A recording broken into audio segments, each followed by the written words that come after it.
Ətin şirəsi, xəmirin yumuşaqlığı, ləzzətin ən gözəl forması bu bilincikdə birləşib.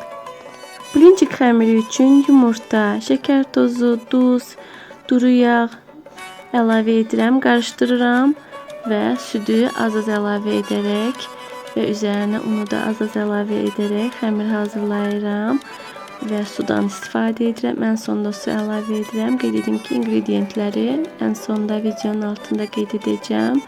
Xəmiri yaxşı çalıb hazırladıkdan sonra ələkdən keçirirəm ki, düyünlər qalmasın və hər biri hazır olduqdan sonra kənarda yarım saat ərzində saxlayıram və sonra bişirməyə başlayıram və xəmirin özünə gəlməsi üçün 20 dəqiqə, yarım saat ən azı kənarda qalmalıdır və başlayıram duru yağ əlavə edirəm.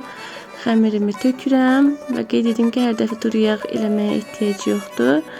3-4 bilincik hazırladıqdan bir mən duru yağ əlavə edirəm. Az miqdarda bilinciklərim hazırdır və keçirəm ətli içliyin hazırlanmasına.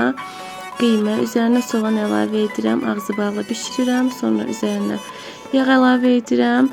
Biraz qovurulduqdan sonra üzərinə tomat əlavə edirəm və başlayıram biraz da qovururam. Üzərinə darçın, duz, qara toz biber, paprika əlavə edirəm və biraz da qovurduqdan sonra üzərinə kişniş əlavə edirəm. 5 dəqiqədə belə qovururam, kənara qoyuram.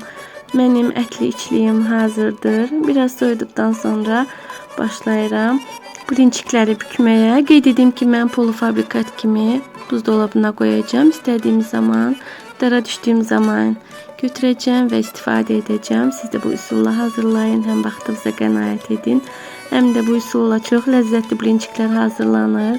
Kanala abunə olmağı, videoları izləyib bəyənməyi unutmayın. Dəyər verib izlədiyiniz üçün hər birinizə təşəkkür edirəm. İzlədiyiniz üçün sağ olun.